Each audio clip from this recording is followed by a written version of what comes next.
Yo l'équipe, c'est Marcus, on se retrouve dans cette nouvelle vidéo. J'arrive toujours pas à croire que je suis en train de dire ça. Mais pour ceux qui me connaissent pas, je suis en deuxième année de médecine générale à Cluj-Napoca, en Roumanie. Et depuis septembre dernier, je poste un peu mon quotidien sur les réseaux. Avec le fait que je poste mon quotidien sur les réseaux vient pas mal de questions. Donc je vais essayer dans cette vidéo de répondre à toutes les questions qu'on n'ait jamais pu me poser sur mes études de médecine à Cluj-Napoca ou les études de médecine en Roumanie en général. Ça permettra à ceux qui m'ont déjà posé des questions d'avoir des réponses à d'autres questions qui leur est peut-être pas encore venues. Puis savoir tout sur mes études, mon parcours, etc. Je découperai sur YouTube la vidéo au montage pour que vous puissiez avoir le minutage exact de chaque question. J'ai rassemblé toutes les questions qu'on ait pu me poser depuis que je suis arrivé en Roumanie ou même avant.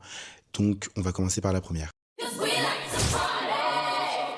Ok, première question, quel est mon parcours? Alors, il faut savoir que depuis tout petit, j'ai toujours voulu travailler dans le social, donc dans le fait d'aider les gens. Et je vous avoue, je vais l'admettre, je suis un fan inconditionnel de cette série. C'est grâce à Grey's Anatomy que la voie médicale est apparue, de aider les gens à soigner les gens. J'ai fait une scolarité normale, puis arrivé au bac, j'ai passé un bac général, spécialité LLCE, AMC, donc anglais, monde contemporain, physique et SVT. J'ai pas fait le trio des matières scientifiques comme beaucoup d'étudiants en médecine le font. Pourquoi? Parce que dans mon lycée, c'était possible de faire maths complémentaires dès la première, donc ça m'évitait de m'accabler de l'aspect mathématique qui m'était pas tant nécessaire que ça pour de la médecine. Je savais de toute façon que j'allais soit me lancer soit dans la médecine, soit dans les sciences vivantes, que j'allais pas avoir besoin de maths poussées en spécialité. Et ensuite, en terminale, j'ai abandonné l'aspect AMC pour me retrouver avec physique, SVT et maths complémentaires. D'ailleurs, ça me mène à une deuxième question. Quelles étaient mes moyennes à peu près au lycée? Au lycée, je tournais autour de 14-16, ça pouvait monter à 17. Ensuite, Parcoursup est arrivé et j'ai demandé littéralement toutes les passes et les LAS, je pense, d'Île-de-France. Faut savoir que lorsqu'on se dirige vers des études de médecine et qu'on fait Parcoursup, on est pas mal avantagé parce qu'en fait, une passe est en réalité qu'un seul vœu et toutes les mineures sont des sous-vœux. Donc, je me suis retrouvé à mon époque à pouvoir demander une vingtaine de vœux rien qu'en passer LAS et après à compléter avec les vœux qui me restaient, que soit des IFSI, donc des écoles de soins infirmiers, ou alors des licences de biologie, ou alors des trucs comme ça. Pas qui m'intéressaient forcément, mais c'est toujours safe de mettre des plans B et des plans C. Moi, mon vœu principal, c'était une passe avec comme mineur rééducation réadaptation. Je me suis toujours dit pendant le lycée que je ferais le choix d'une mineure qui a un rapport médical. La première année de médecine en France, du coup, était très très compliquée et très traumatisante sur plein d'aspects. J'ai quand même été accompagné par un ami au moment de la passer, mais ça m'a pas empêché d'en avoir une expérience très traumatisante. Mais je garde de très bons souvenirs sur plein d'aspects, surtout sur moi-même, sur mon apprentissage de mes émotions, de ma patience, de ma méthode de travail. C'était une année très compliquée de ma vie. Donc si ce sera à refaire, je ne le referai absolument pas. C'est pour ça que je me suis retrouvé en Roumanie. Mais je suis quand même vachement reconnaissant de ce que ça a pu m'apprendre sur moi-même, sur mes capacités. Bref, le plus important, c'est la fin de cette première année parce que du coup, je suis quand même passé aux oraux. Donc j'ai été éligible aux oraux après les 2 épreuves écrites. Entre-temps, je passe les oraux et en attendant les résultats, je me mets à travailler, voilà, parce que mon job l'été. Les résultats du concours tombent, j'ose même pas les regarder tellement je ne sentais pas du tout comment s'est passé mon épreuve orale. J'avais raison. Je finis par être admissible, donc avoir une place en kiné, en pharmacologie et en maïeutique. Maïeutique, c'est sage-femme pour ceux qui ne savent pas. Mais du coup, pas médecine. Je finis par avoir tout, sauf médecine et dentaire. Faut savoir qu'il y avait 6 places de dentaire, donc c'est sûr que j'allais pas l'avoir. Donc sage-femme, maïeutique me plaisait aussi. C'est pour ça que je finis par signer le registre. Donc si je n'avais pas fini en Roumanie, je serais sûrement en études de maïeutique. Entre-temps, je pars en vacances. Je commence mon volontariat même au village olympique des Jeux Olympiques de Paris 2024. Je m'étais fait un peu à l'échec. J'avais quand même pensé à me diriger vers l'étranger parce que je connaissais des gens qui y étaient. En fait, je m'étais tellement fait à l'échec que je m'étais aussi fait à l'échec de pouvoir aller à l'étranger. Mais suite à mes recherches, tout était fermé. Je vous avoue, j'avais regardé la Belgique, même si c'est sur concours, l'Italie. Bref, je m'étais fait à l'échec complet en fait. Et surtout, vu qu'on se retrouvait quand même au mois de juillet, vraiment, je m'imaginais complètement ne plus pouvoir faire médecine de ma vie ou peut-être dans quelques années en faisant la passerelle à partir de maïeutique. Mais ma mère a refusé de voir son fils se voir enlever son rêve. Donc, elle a sans vraiment me le dire, commencé à constituer mon dossier pour la Roumanie. Je connaissais aussi déjà des gens, même de mon lycée ou alors de ma famille qui étaient déjà sur place. Donc, ça nous a aidé pas mal sur la prise d'infos et les avis, etc. J'espère que je serai cette personne pour ceux qui n'ont pas de personnes sur place. Bref, un jour, le 6 août, alors que j'étais entre 2 accréditations au village olympique, je reçois un appel, 2 appels, 3 appels de ma mère. Je réponds au 4e et là, elle me dit que je suis accepté. Je vous avoue que passer de l'échec à vous voir attribuer une seconde chance en le temps de 2 phrases, j'ai juste senti mes organes descendre et là vient toutes les questions, la l'appart, le déménagement, l'éloignement de la famille, vivre à l'étranger, vivre en Roumanie. À l'époque, j'avais tous les préjugés que je pense que vous avez. La médecine, c'est encore possible pour moi. Bref, je pense que je passe un des meilleurs étés de ma vie entre les JO et puis le fait que je dois me préparer à partir à l'étranger pour cette seconde chance. Et ensuite vient au mois d'octobre, parce qu'en Roumanie ou en tout cas à Cluj, les rentrées universitaires se font au mois d'octobre, qui me permet de passer à la deuxième question. Comment as-tu trouvé ton appartement? Je me suis un peu décalé pour vous mettre au montage quelques infos, mais il faut savoir que du coup, à Cluj, pour trouver son appartement, le plus facile, c'est de se rendre sur les forums Facebook. Je vous mettrai tous les noms et les liens de ces forums en description, donc allez voir. Dedans, vous retrouvez des locataires, des propriétaires, des chasseurs d'appart qui mettent un tas d'annonces. N'hésitez pas à directement les contacter en leur envoyant des messages.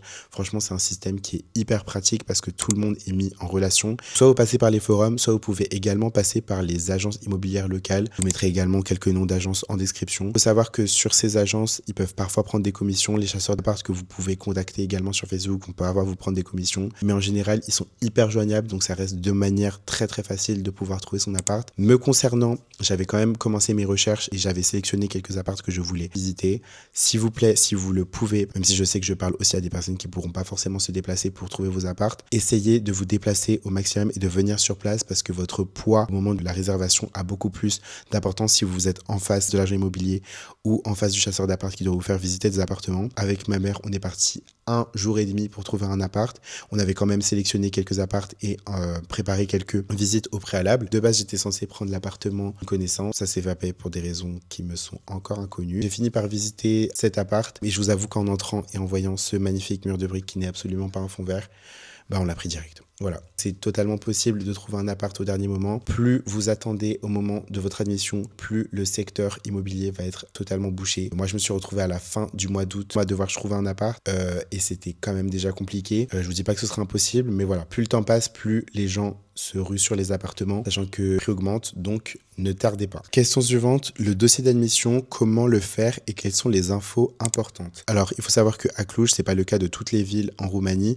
L'admission se fait sur dossier. Vous allez devoir, sur le site internet directement de la faculté, que je vous mettrai en description également, déposer une série de dossiers sur votre identité, passeport, etc., livret de famille. Ça va être un nombre de copies et d'original à fournir directement, j'insiste à directement, sur le site internet. Vérifiez bien à la conformité de tout ce qui vous est demandé parce que sinon, la faculté va vous redemander à chaque fois et ça vous fait perdre du temps au moment de la validation. Si vos documents sont pas conformes la première fois que vous les envoyez, ils vont tout simplement vous demander de les renvoyer et de les renvoyer. Ça vous fait perdre du temps au moment où vous devez être admis. Sur votre parcours scolaire, passe par votre CV, vos bulletins scolaires et également tous les relevés notes que vous avez pu avoir au bac, à autre épreuve équivalente, votre relevé et certificat du bac, vos relevés notes si vous avez fait des études supérieures, bref, tout votre parcours académique ainsi qu'un CV de type européen, j'insiste bien sur européen, et un lot le plus important possible d'attestation de vos activités extrascolaires, stages, volontariat, bénévolat. Des documents médicaux vous sont aussi demandés, des certificats médicaux, mais un test psychologique de personnalité aussi qu'il va falloir faire. Je vous mettrai la référence du texte en description également. Bref, vous l'avez compris, ce dossier d'admission, c'est vraiment un lot de documents énorme qui est très important parce que c'est littéralement la seule chose qui met en œuvre votre admission,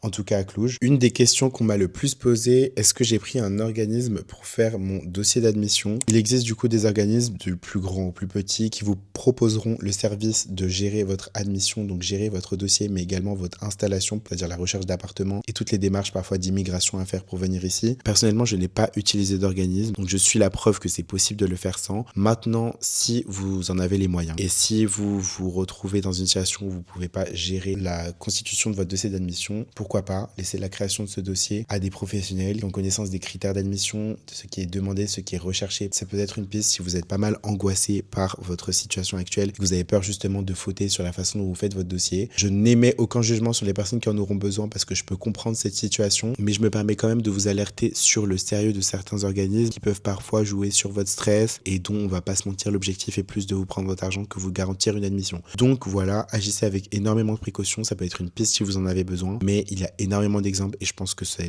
même la majorité des cas de personnes qui n'en ont pas eu besoin pour ouvrir leur dossier d'admission. Question suivante, quelles sont les dates importantes pour l'admission du 25 mars au 20 mai? Il s'agit de la première session de dépôt de dossier d'admission pour les bacheliers, c'est-à-dire toutes les personnes qui ont actuellement leur baccalauréat, pas ceux qui sortent actuellement du lycée. Les résultats se feront le 3 juin 2026 et la confirmation des places le 16 juin 2026. La session 2 pour les terminales, ils veulent directement se rendre en Roumanie. La session 2 du coup se passe du 21 mai 2026 au 16 juillet 2026. Les résultats se feront le 28 juillet 2026 et la confirmation des places est le 6 août 2026. Voilà, vous avez toutes les dates importantes. Surtout, faites bien la différence entre les deux sessions. Si vous avez déjà votre bac, session 1. Si vous n'avez pas encore votre bac, vous êtes en train de le passer, session 2, parce que vous attendez de pouvoir le mettre dans votre dossier. Je sais également qu'il y a des personnes qui ont actuellement déjà leur bac, mais attendent surtout leurs résultats de passe. C'était mon cas. Vous inquiétez pas, c'est également possible en tant que personne déjà bachelière de pouvoir candidater en session 2. Vu que mes résultats d'oraux sont arrivés tard dans l'année et que la session 1 était déjà terminée, j'ai candidaté en session 2 en ayant déjà mon bac parmi tous les bacheliers. Ça m'a quand même permis d'être accepté. Prochaine question, à propos de la certification COFOM, est-ce qu'il faut traduire les documents? Les documents ne sont pas à traduire en langue roumaine, ils peuvent rester en français, même au moment où vous les téléversez sur le site internet au moment de votre admission. Par contre, tous les certificats, que ce soit pour votre bac, vos relevés de notes, etc., tout original est donc déjà tamponné et donc déjà conforme, mais toute copie doit être certifiée conforme avec un tampon officiel. Ça se fait en mairie. Vous arrivez avec votre original et vos copies et vous demandez une certification conforme. Mais c'est hyper important que vous gardiez toutes les copies certifiées conformes de leurs documents. C'est-à-dire que si vous avez votre relevé de bac qui vous a été donné à la résultat de bac à votre lycée, vous en faites une copie, vous certifiez conforme cette copie. Mais si vous faites une copie de cette copie, vous certifiez également la copie de cette copie. Vous voyez un peu? C'est-à-dire que moi, je suis arrivé, par exemple, avec mon certificat originel de bac, une copie certifiée conforme et une copie de cette copie. Mais vu qu'elle n'a pas été certifiée conforme, ça ne passe pas. Moi, ce que je vous conseille, c'est de garder votre original, de faire 3-4 copies et de toutes les certifier conformes. Question qui servira plutôt à ceux qui sont enfin admis. D'ailleurs, bravo si tu vois ça et que tu es déjà admis à Cluj. Ce qui se passe une fois qu'on est admis, je vais suivre les informations données par la faculté directement dans l'onglet après l'admission. Après la confirmation des places, du coup, le département va vous contacter. S'il vous plaît, si vous voyez un numéro en plus 40 vous appelez, ce n'est pas du spam, c'est la fac. Tellement de mes camarades croyaient que c'était du spam, mais en fait, c'était la fac qui les appelait pour leur dire qu'il y avait une place qui se libérait ou qu'ils étaient admis et n'ont pas répondu du premier coup. Donc si c'est plus 40, répondez s'il vous plaît. Donc une fois que vous êtes accepté, pour ceux qui sont concernés, il va y avoir les procédures de visa. Et pour les étudiants venant de l'Union européenne ou de la Suisse, il n'y aura pas tous ces problèmes de visa. Plus du plus 40, je vous conseille également de bien vérifier vos boîtes mail. Si vous remettez un document sur internet qui n'est pas conforme, la faculté vous reviendra vers vous pour vous le signaler sous forme de mail, et si ça tombe dans vos spams, vous loupez juste la notification et vous loupez du coup la confirmation de votre admission. Retenez de bien regarder vos mails et vos spams, et si vous recevez des appels commençant par le matricule plus 40, celui de la Roumanie, répondez. Mais une fois que l'admission est faite, franchement, il ne reste plus que l'installation. L'entrée se fait première semaine du mois d'octobre, voire deuxième semaine en réalité. Question qui m'a été posée pas mal par des personnes qui sont actuellement en passe ou en LAS. Est-ce que j'ai dû tout recommencer? Oui, même si vous passez des crédits ECTS qui sont normalement reconnus, vu que vous ne passez pas par le cursus roumain, on vous redemande de repartir en première année, quel que soit votre niveau d'études de médecine en France. Donc si dans tout cas tu as déjà passé une première année de médecine, tu vas quand même devoir la repasser en arrivant en Roumanie. Est-ce que avoir fait médecine aide à l'admission? Je vais pas vous affirmer avec certitude qu'il est nécessaire d'avoir fait des études de médecine ou d'avoir tenté dans votre pays d'origine avant de venir en Roumanie, parce que c'est juste faux. Il y a des personnes qui n'ont pas forcément fait d'études de médecine dans ma promotion par exemple, mais je vais quand même vous dire qu'en termes de nombre, le nombre de personnes ayant déjà fait une première année de médecine dans leur pays d'origine avant d'arriver en Roumanie est majoritaire devant les nombres de personnes qui soit viennent de sortir du lycée ou soit sont en reconversion d'une autre voie professionnelle. Donc je vais pas prendre le danger de vous affirmer avec certitude que c'est un critère d'admission parce que c'est faux. Mais je vous dis quand même qu'en termes de nombre, les promotions sont quand même remplies davantage de personnes qui ont déjà tenté des études de médecine avant. Prochaine question qui n'empêche revient pas mal souvent. Est-ce que c'est facile de se faire des amis? J'ai envie de vous dire que je vais quand même vous parler des conditions dans lesquelles on arrive tous dans cette ville. On est tous seuls ou en colocation dans nos appartements, donc ça facilite pas mal, je trouve, la sociabilisation, le fait qu'il n'y a pas de parents. Il faut savoir qu'aussi il y a un énorme mélange de cultures, ce qui fait que c'est très facile de se rassembler déjà par communauté, on va pas se mentir, et du coup de se faire des amis comme ça. Par contre, évidemment, c'est en fonction de votre sociabilité. Mais en tout cas, les conditions font que tout est fait pour que ce soit facile de rencontrer des gens. Et je suis vraiment pas le seul à retrouver par coïncidence des gens de ma ville, de ta région, de ton pays. C'est facile de rencontrer des gens de tous bords, de toute origine. La sociabilisation se fait très très bien. Ensuite, un peu peu d'aspect financier, combien il faut de budget par mois, sans compter les frais de scolarité qui s'élèvent maintenant à 10 000 euros par an. Je commence par dire qu'une partie du budget, les dépenses du quotidien vont énormément forcément dépendre de votre quotidien. Mais en tout cas, on va commencer par le loyer. Les appartements actuellement partent de environ 400 euros jusqu'à aller 800. Et c'est vraiment les loyers en colocation qui iront en dessous de 400 et au-dessus, c'est pour les appartements qui s'éloignent du style étudiant de base. Il faut savoir que les logements étudiants en Roumanie, ou en tout cas à Cluj, comprennent quand même une machine à laver, voire un lave-vaisselle, font minimum de pièces et certains sont même équipés de télé, etc. Donc ne voyez pas forcément les styles de logements étudiants qu'on peut voir au Crous par exemple. Ici, il s'agit quand même de soit de studios, de logements résidentiels qu'on met au style étudiant en vue de leur taille, mais ils sont quand même très très bien équipés. À cela, ajoute les tickets annuels, mais évidemment, je ne vais pas les compter dans le budget. Il s'agit d'une dépense qui est régulière et à faire chaque année. D'ailleurs, ce ne sont pas 10 000 euros à verser directement. Vous devez verser 5 000 euros, donc la moitié, à la confirmation de votre admission. Et ensuite, les 5 000 restants sont au début du deuxième semestre, aux alentours du 14 février. Quand on y ajoute les dépenses du quotidien qui, comme je vous ai dit, varient en fonction des gens, plus les vols, dépenses auxquelles on ne pense pas forcément, mais évidemment, à chaque fois que vous rentrez chez vous, il s'agit d'un vol. Je pense qu'on se rapproche quand même pas mal des 800 euros par mois. Je dirais que c'est une grosse fourchette, peut vite diminuer en fonction de votre dépense quotidienne. Mais pour voir large, je dirais qu'il faut en moyenne 800 euros par mois. En comprenant le loyer, vos dépenses du quotidien, les vols, vos activités extrascolaires, etc. Voilà. D'ailleurs, je vous parle en euros parce que c'est ma monnaie maternelle, mais il faut savoir que ici en Roumanie, nous ne sommes pas dans la zone euro. On paye en lei ou en RON et que 1 euro est équivalent à 5 lei. Donc on va dire qu'avec un porte-monnaie qui ne vient pas de Roumanie, la vie nous semble beaucoup moins chère que dans nos pays d'origine. Mais je tiens à souligner que d'année en année, les prix, que ce soit de la nourriture pour les courses, que ce soit des loyers, que ce soit des dépenses du quotidien, augmentent de plus en plus vu que le pouvoir d'achat de la ville augmente en même temps que les étrangers qui viennent étudier. Donc voilà, c'est quelque chose à prendre en considération. Mais pour ceux qui ne savaient pas, on n'est pas dans la zone euro. Question pratique, est-ce que c'est possible de faire des jobs étudiants? Selon moi, les jobs étudiants sont compliqués à trouver pour 2 raisons principales. La plupart des postes nécessitent de parler roumain, donc à part si vous parlez roumain, ça risque d'être compliqué. Je sais qu'il y a des postes qui nécessitent surtout de parler anglais, mais ça me permet de passer à la deuxième raison, c'est qu'on a quand même des emplois étudiants qui sont pas mal chargés. Si vous avez déjà des activités extrascolaires et que vous cherchez à y rajouter un job étudiant, ça me semble à mon sens compliqué, sachant qu'on est quand même dans des études de santé qui prennent du temps en cours, mais également en révision personnelle. Donc franchement, à part donner des cours particuliers en français ou être livreur, c'est pas mal fait dans la ville de Cluj. Je vois pas trop quel job pourrait être compatible avec nos emplois du temps d'étudiants en santé déjà très très chargés. Question très importante car vous vous apprêtez quand même à y passer 6 ans de votre vie. Est-ce qu'il y a des trucs sympas à faire dans la ville? Juste avant de répondre à cette question, je te conseille de t'abonner parce qu'une des prochaines vidéos que je te posterai sur ce compte, c'est justement un petit tour de la ville, histoire que vous ayez un peu un aperçu de ce à quoi ça ressemble. Mais du coup, la ville de Cluj, à mon sens, c'est une ville standard du style européen, avec un gros côté dans le centre-ville très très historique. Il y a une très bonne vie sportive et de nuit, pour ceux que ça intéresse. Toutes les activités du genre bowling, karting, etc., ça nécessite quand même de prendre le bus, qui est gratuit d'ailleurs pour les étudiants. Je le place là. Après, les autres petites villes à côté de Cluj, qui sont plutôt accessibles en voiture, vous permettent d'accéder plutôt à la nature, donc les lacs, la mine de sel de Tourda, qui est très réputée, randonnée, les stations de ski, les cabanas, de maisons que vous pouvez louer à plusieurs. Donc, à mon sens, je le reprécise, on a quand même un peu vite fait le tour dans le centre-ville proche des activités, mais une fois que vous prenez le bus ou vous prenez la voiture, il y a toujours à faire, vous inquiétez pas. Et surtout pour ceux qui, comme moi, aiment s'occuper en mangeant, vous serez servis dans la ville. Voilà. Je pense que c'est littéralement l'activité numéro 1 dans la ville, c'est se restaurer. Entre tous les cafés, les bars, les restaurants, les fast-food, franchement, vous ne manquerez pas de trucs à tester. On l'a déjà un peu évoqué, mais qu'est-ce qu'il y a à faire autour de la ville? Une fois qu'on s'éloigne de la ville, mais en voiture, on est à 1h30 environ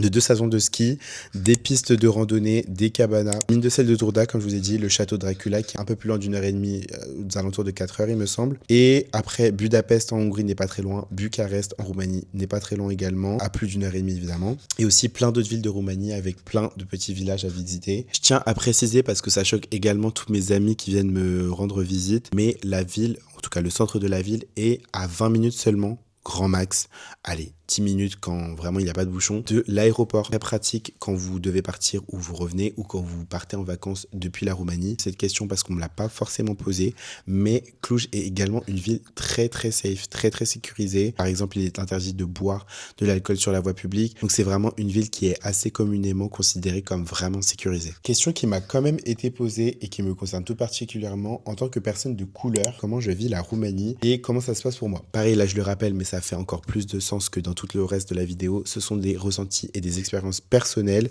J'ai jamais eu d'altercation, ou en tout cas de problème majeur à propos de ma couleur de peau ici en Roumanie. Quand je dis majeur, c'est physique parce qu'en réalité, le reste, tout ce qui est verbal, je pense qu'en tant que personne de couleur, on en a un peu l'habitude, mais j'ai quand même pu recevoir des remarques, des blagues de la part de Roumains de nulle part. Je le prends jamais vraiment mal et je le prends plus comme une déformation, une extension de la curiosité. Plus que j'ai eu, c'est certains Roumains qui se sont adressés à moi avec un accent particulier. J'ai quand même eu le droit une fois à la salle de sport à un retour dans ton pays en roumain que j'ai compris. Donc c'est un peu un flex. Je sais que c'est arrivé à une amie à moi qui est également une personne de couleur qu'on vienne la voir d'emblée comme ça en plein centre commercial. J'étais juste à côté d'elle et on se permet une remarque verbale extrêmement raciste. Mais je pense que comme je vous ai dit, c'est pas vraiment à prendre mal, mais si c'est très grave, hein, parce que c'est vraiment une extension de la curiosité. Et en micro-agression que j'ai pu subir, mais que je trouve vraiment de la curiosité pure et dure, c'est vraiment les regards insistants dans la rue. Et je trouve qu'on les reçoit plus des personnes âgées ou des personnes très très jeunes, donc les enfants, parce que c'est soit une autre génération, soit ils ont vraiment jamais vu une personne de couleur de leur vie, de leur très jeune âge. Vu qu'il n'y a pas cette diversité forcément dans les rangs de l'école, je tiens quand même à dire et à souligner que c'est rare et vraiment pas courant. Bref, en termes de produits afro pour les cheveux, etc. dans la ville, il y a également un magasin de produits afro dans la ville où vous pouvez trouver voilà les produits, les grandes marques de produits qu'on connaît, les mèches de cheveux, bref, tous les produits afro quoi. On retourne un peu sur l'aspect financier. Est-ce qu'il y a une bourse? Il faut savoir que même si vous faites vos études à l'étranger, vous pouvez quand même être éligible, si vous êtes français, au système du Crous. Et une fois ici, le système de bourse de la faculté se fait sous forme de classement. Là, j'ai sous les yeux les résultats de bourse de l'année 2025-2026, mais comptabilisés de l'année dernière en première année. Et par exemple, en section française, ce sont les 4 personnes ayant eu la meilleure moyenne au sein de l'année précédente. Les 2 premiers sur les 4 se vont rembourser la moitié des frais de scolarité. Et ça, de même pour les 4 personnes ayant les meilleures moyennes de 3e année, les 5 ayant eu les meilleures moyennes de 4e année et les 4 ayant eu les meilleures moyennes de la 5e année. Donc à chaque fois, vous êtes remboursé l'année suivante sur l'année passée. Voilà, c'est le seul classement qu'on va retrouver ici. Donc les 5 personnes ayant obtenu les meilleures moyennes générales se voient décerner une bourse. Question suivante à propos du type de bac qui est nécessaire pour l'admission. Est-ce qu'il faut un bac techno ou un bac général? Je vous avoue pareil que je vais pas me prononcer avec certitude, mais en tout cas ce que je vais vous dire c'est que la majorité des personnes ont quand même un bac général et que les personnes qui ont un bac technologique ont fait des études après leur bac, soit dans la santé, soit autre chose, soit dans la science. Nous savons dire en somme qu'elles contrebalancent le fait qu'elles n'aient pas le baccalauréat général par des études soit dans la santé, soit des stages. Donc voilà, parmi les profils, soit on a le bac général, soit on a du bac techno avec quand même de l'expérience après. Est-ce que je dis que c'est impossible de se faire admettre en études de médecine ici en Roumanie après avoir obtenu un bac technologique? Je dis pas que c'est impossible. Autre question, est-ce que les cours sont plus simples en Roumanie? Pour avoir fait du coup une passe et être là depuis presque 2 ans, je ne dirais pas que les cours sont plus simples ou que en tout cas la difficulté est moindre. On a quand même un programme qui est très très complet. Par contre, je dirais que toutes ces matières fondamentales qu'on voit en très très condensé dans nos pays d'origine en une seule année et avec le concours sont là éclatées sur 3 ans avec une atmosphère vraiment sans concours. Donc ça permet vraiment de pouvoir avoir le temps d'apprendre chaque matière en ayant également une vie à côté, des activités extrascolaires et des loisirs. Question très pratique, comment se déroulent les études de médecine en Roumanie? Moi, je vais vous parler évidemment que de l'exemple de Cluj. Les études durent 6 ans, elles sont divisées en 2 par 3 années, on va dire précliniques, 3 années cliniques. Et la division des deux se fait au moment où on est évalué sur notre niveau de roumain. Pourquoi? Parce que pendant les 3 premières années précliniques, on apprend toutes les matières du socle fondamental théorique, c'est-à-dire biologie cellulaire, histologie, physiologie, biochimie, voilà, toutes ces matières, on va dire fondamentales, plus de la sémiologie, ça va être le seul moment, je pense, des années précliniques où on va vraiment rentrer dans l'hôpital. Une fois que le test de roumain est passé et que on montre notre aptitude à pouvoir interagir en roumain avec des patients, on rentre enfin dans les années cliniques, c'est-à-dire la 4e, la 5e et la 6e année, et où là, du coup, on va avoir des enseignements de spécialité où chaque travaux pratique va se faire directement dans le service concerné. Si vous êtes par exemple dans un enseignement de pédiatrie, votre travaux pratique va se dérouler en service de pédiatrie. Ensuite, chaque été, je ne sais pas si c'est une spécificité de l'université de Cluj, chaque été, on doit faire des stages d'été d'observation. Le premier stage d'été d'observation se fait entre la première et la 2e année. Du coup, ça fait qu'on passe officiellement 1 mois chaque été à être en observation, évidemment, en fonction du médecin, s'il vous laisse pratiquer ou pas. Une fois les 6 ans passés, vient évidemment le moment de la rédaction de la thèse et de sa présentation. Et enfin, vous êtes diplômé. Le diplôme, je tiens à le repréciser, est valable et reconnu dans tous les pays de l'Union européenne. J'ai évidemment un peu résumé comment se déroule exactement chaque année. Pour votre choix d'appartement, voici mes recommandations. Il faut savoir qu'une grande partie de la ville est sur la montée, que les bâtiments principaux de la faculté de médecine, donc là où vous allez avoir cours, se retrouvent en majorité, pas totalement, mais en majorité, à des hauteurs différentes de cette côte. On va dire qu'en majorité, pendant les premières années, le bâtiment de la fac sont en fait regroupées entre la rue Pasteur et la rue Marinescu. Lorsque vous cherchez votre appartement, je vous conseille, en tout cas pour les premières années, de trouver un appartement qui se retrouve au maximum 20 minutes à pied de cette adresse. Pourquoi je dis bâtiments principaux? Parce qu'on a également des cours dans le centre de la ville, donc ça peut aussi être un paramètre au moment où vous cherchez votre appartement. Ce que je vous conseille, c'est quand même de rester autour du centre. Donc selon moi, les limites dans lesquelles vous devriez trouver un appartement, c'est au nord de la ville, le parc central. Vraiment, lorsque vous vous trouvez de l'autre côté rivière, il me semble que c'est vraiment beaucoup trop loin au niveau des bâtiments de la faculté. Dans le sud de la ville, donc dans la montée,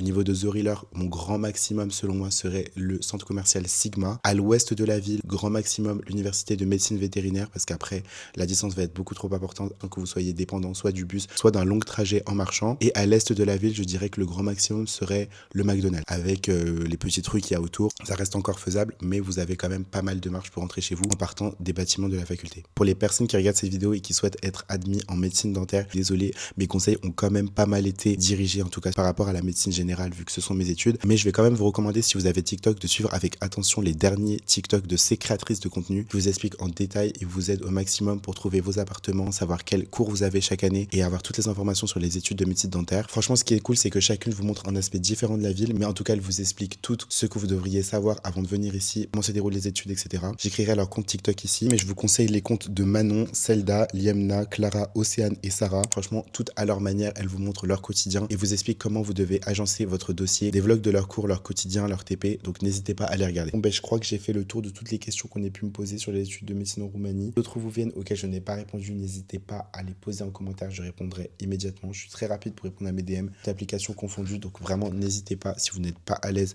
à forcément commenter cette vidéo. J'espère qu'elle vous aura plu, j'espère également que ça vous permettra d'aiguiller ou non votre choix en ayant un retour un peu objectif. Bref, si la vidéo vous a plu, je reviens toujours pas d'avoir à dire ça non plus. Allez déposer un petit like, abonnez-vous et nous on se retrouve dans les prochaines vidéos qui seront sûrement des vlogs parce que j'ai eu beaucoup de mal à tourner cette vidéo en facecam. N'hésitez pas à me dire en commentaire ce que vous aimeriez voir sur ma chaîne et sur ce, on se retrouve à la prochaine.